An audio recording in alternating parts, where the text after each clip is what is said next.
just a few words. Sri Rafidah Aziz is a long-serving minister in the Malaysian administration from the late 70s to the early 2000s.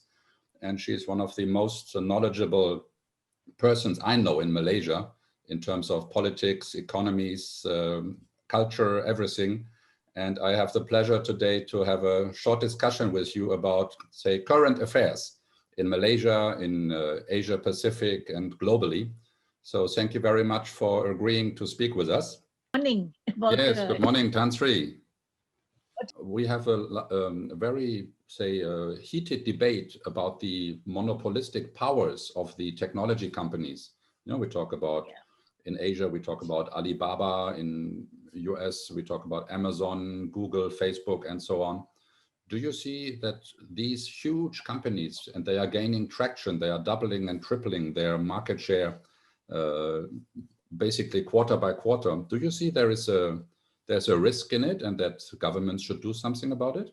The thing that we must be very careful is that the parameters will have to be set globally for people in these kind of sectors that may have that intrusive element into it. You know what I mean? Because digitalization can actually allow people to intrude into businesses, into confidentiality. For example, every company will have to know what firewalls to set up so that their data will not be hacked, will not be phished, and whatever it is that they do to have this hacking done. So you are calling for a more unified, more global approach to this problem rather than country by country or company by company. Whether or not leaders change, government change, but the fundamental factor is everybody should be allowed to serve the world, the global market, right? By giving them that space to produce, to supply what they're most competitive in, so that everybody benefits. As an economist, I can say to you, our old friend David Ricardo is looking around the corner again, isn't it? I hope so. I'd like to share with you one memory I have of yourself when I first met you.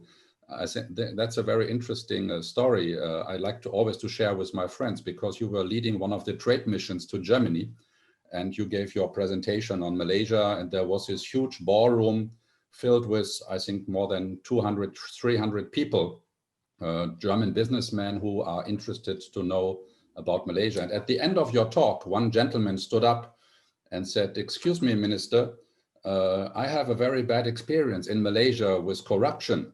We had this and that case," and everybody felt like, "Oh, you don't dare to ask that minister." And then you very candidly said in an open forum, "Excuse me, sir, after the talk, please come to me, give me your name and contact details. I will look into it. And by the way, sir, it always needs two to do a tango." And the audience gave a roaring applause with that kind of statement from you. And let me put it. I'm sorry. Let me put it this way. Let me tell you this.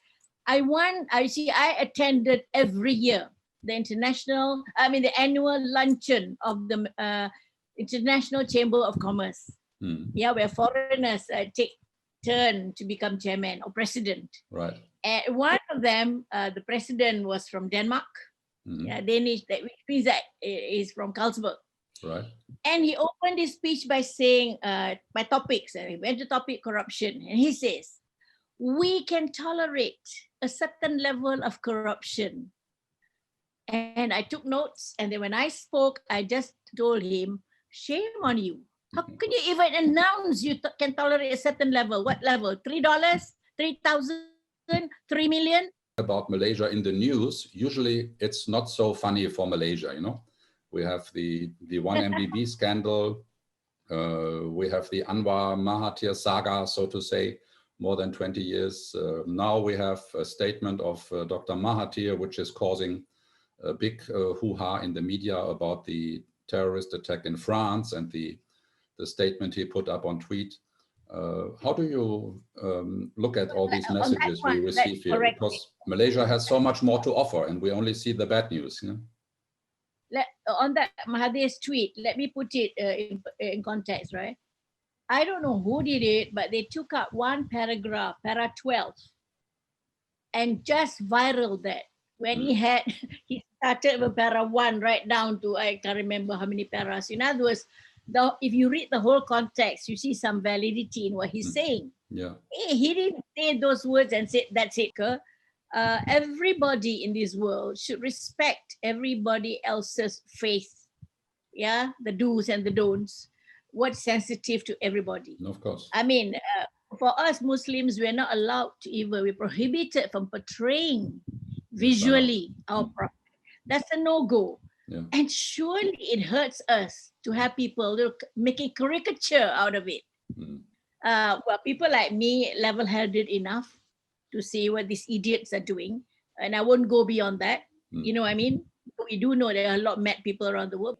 For me, it's always a sheer pleasure to speak with you. You know, there's always a lesson to be learned from listening and talking to you.